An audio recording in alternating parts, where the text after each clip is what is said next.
last option is dynamic linking. No, sorry, this is the second option. We have a bootstrap loader, and we are not discussing bootstrap loader because we have already discussed what is bootstrap loader in the initial of this linking and loader chapter. So it's the same story of bootstrap loader. So you can write same thing. So dynamic linking, it's the second loader options we have. What is this dynamic linking?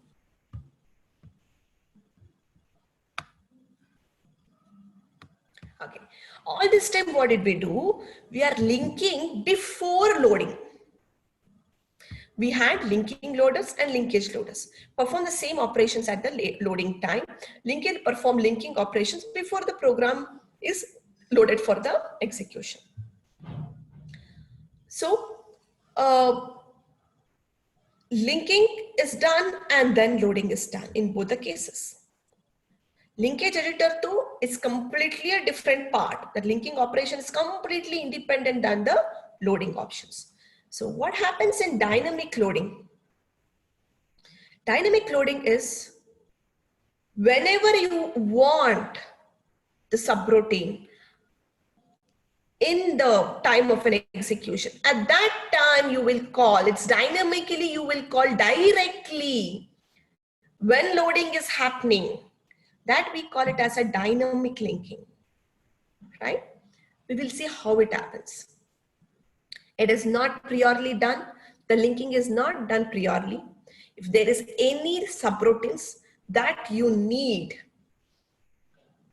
at the current situation or at the time of getting loaded or in the process of loading and in between, it can call, it could request for any kind of a subroutine to be executed. That is nothing but your dynamic linking. So we will see how the dynamic linking will work. That's nothing but we call it as a dynamic loading because it is done in the loading process. Or we also call it as a load and call. Please mark this, underline this load and call. So many a times they use the other terms to explain where you will be not, you would have been forgotten and you feel it's completely a different question. Instead of asking dynamic linking, they may ask you explain load and call. Okay, so you should be knowing that. It is also called as a load and call. What happens? Postpones the linking function until execution time. Linking will not happen till the execution time. When the execution is happening, at that time, linking is going to happen. So we will see how. So postpones the linking function until execution time. All this time, what did we do? We linked it and then we will proceed ahead saying that please load and start executing. But here, until the execution time is started, the linking is not done.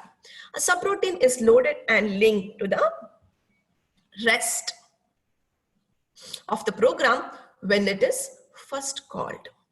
So subroutine is loaded and linked to the rest of the program. The current program is execution. If the current program wants some subroutine to be handled, and that time, so that I think you have heard runtime error handling, runtime subroutines. That's nothing but your dynamic linking concept.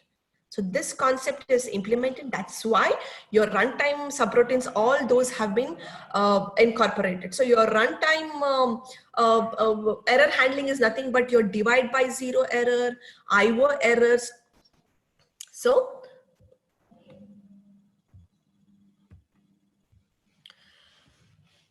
you have divide by zero. Everything is a runtime error handling functions or routines. It's at the time it is those are the error handling routines or dynamic runtime libraries are called whenever that is encountered, such errors. So runtime error subroutines is also there. There's so many subroutines or libraries routines are designed because this dynamic linking option is available or is designed. Okay, next. Dynamic linking is often used to allow several executing programs to share one copy of a subroutine or a library. Okay, let us just see. Okay, see they're saying here is, that's nothing but I'll have only one copy, error handling. So something like high level C, like runtime libraries we have for all high level languages. For all high level languages like C languages or etc. We have runtime library, could be stored in the dynamic link library. Okay, we have a separate dynamic link library. So I have only one copy of all these runtime libraries, where all other my user programs will use only that one copy. That is one advantage here. Why will every time I use these libraries to handle, if I'm not in use of these libraries, error handling divided by 0 is not there. It's not happening in my, what I can say, in my program, then I don't have to call it. So that's why we write exceptions also. If this is there, then please see to that you catch this exceptions. Only that time, if the exception is done at that time, runtime library is actually invoked. A single copy of the routine in this library could be loaded. That is an advantage. Only one copy is loaded, and all our user programs can use the same one copy for all the purpose. While all C programs currently in execution could be linked to this one copy, that's an advantage of this.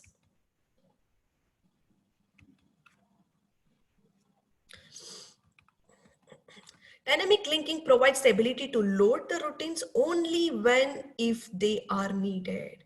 Unnecessary, all the programs will not get loaded with this.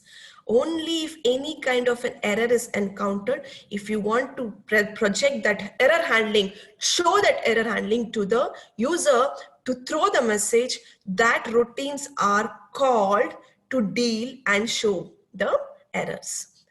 So every time it is not, for example, that the program contains subroutines that correct or clearly diagnose error in the input data during execution. If such errors are rare, the correction and diagnostic routine may not be used at all during most execution of the program. So if we are dealing correctly, then most of the execution in the program will not generate this kind of an error. So we will not call this kind of an diagnostic error message.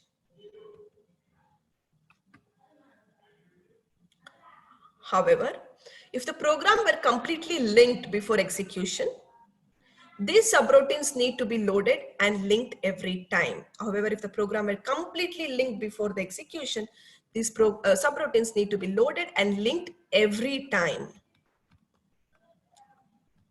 if it is required.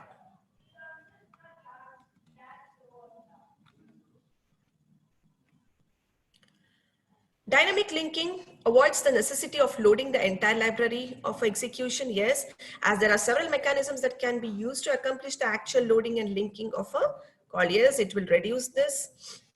Now we will illustrate with an example how it is. So for example, we have several mechanisms. We have several mechanisms to deal with this. Here, I am just dealing with one method. So like this, you don't have to assume that all the loader options designs has the same mechanism. We have many mechanisms here. So that's one method we will see.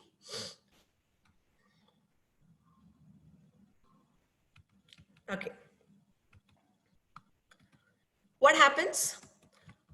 This method says that are to be dynamically loaded must be called via the operating system. This is one. The first choice is if you want to call any kind of a routine, you need to call through the operating system. That's the first scenario. When you're calling, giving a request to the operating system, then how do you give the request?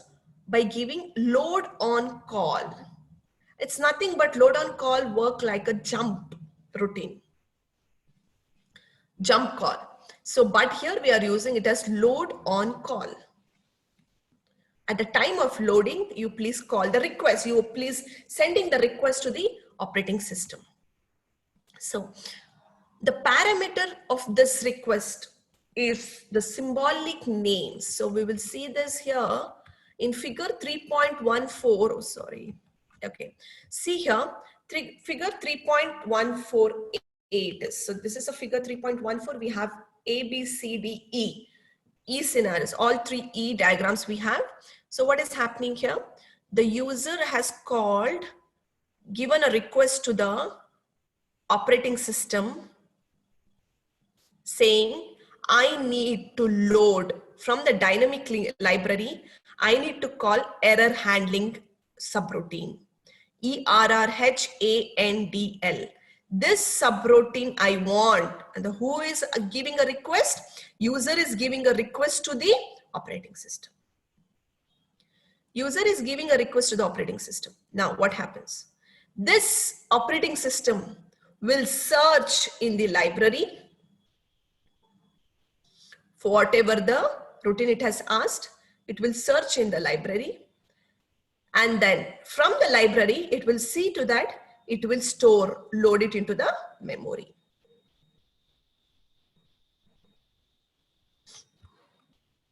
Fine. Load it into the memory. Next. Once it is loaded into the memory, the operating system will tell to this, please start processing.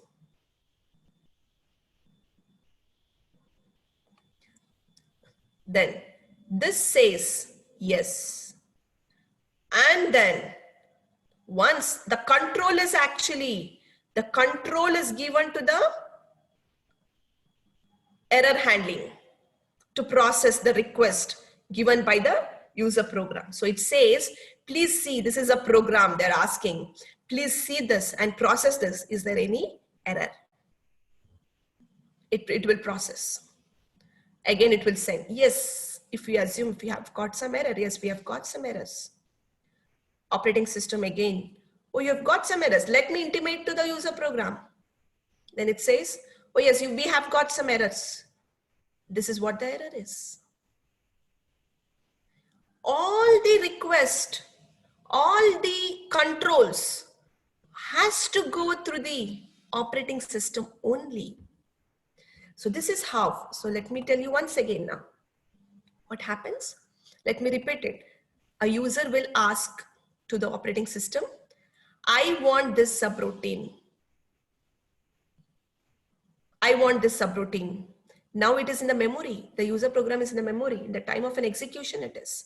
If it is in the memory, then we have assumed that it is in the execution mode. Yes, I have this. I want this subroutine. Operating system will search whether the subroutine asked by the user is available in the library or not. Yes, it is available. Once it is available, it will load it into the memory. Yeah, please. For load it. Why do we need to load it? Because it has to process, it has to execute. Then the operating system will tell, see, this is the program, the user program is asked for me. Please execute this. What kind of an information it is giving, how it is handling, it's completely implemented. It is not discussed here. So, but it is telling here, this is the user program. It is asking, please see to that, execute this program and come out with the errors. Yes, it will process. It is processed. Once it is processed, it will tell it, yes, I have got some errors. If it has not got errors, sorry, I didn't get any errors. Intimating to whom? This is an operating system. Who is handling? Dynamic loader or dynamic linking. Operating system. And this in turn tells to the user, because only the operating system will be knowing which is the user has been asked. Only the operating system will be knowing which is. We might have other users in this user program might be running. Operating system will be knowing which is that user has been asked me the details of this routines to be sent. So the operating system will tell to the user, yes, we have got some errors, or yeah, we have not got any errors, or we have got some errors. It will send the details of the errors to the user program. And the user program starts printing it, and that we have to print it. If we encounter so and so, that's why we will see so many system errors, error defined. So and so, please print this message.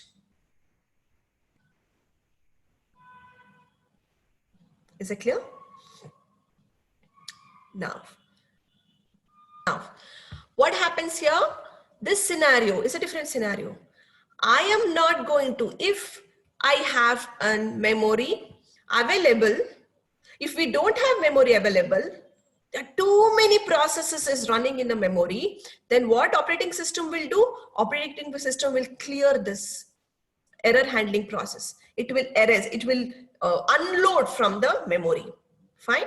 If anybody is asked again it will take all this procedure is again started. But If there is a memory available and no other process is processing, no other process is processing, then what happens? It will retain the error handling in the same in the memory itself. Why it will retain? It will wait for some times. As I don't have any memory issues, I will keep that error handling for some more time and then see, is there any other user program needs the same subroutine to be called or used at the time of execution. If that is the case, directly all my previous steps, all these library, this call, nothing, this call should happen, library search, all this will not happen. Directly the second user, this is a different user program, assuming. So it will ask, it is already there, the library search will not happen. Directly it will tell to error handling, say, I have got a second program to be executed. Please take care of this program and get the errors.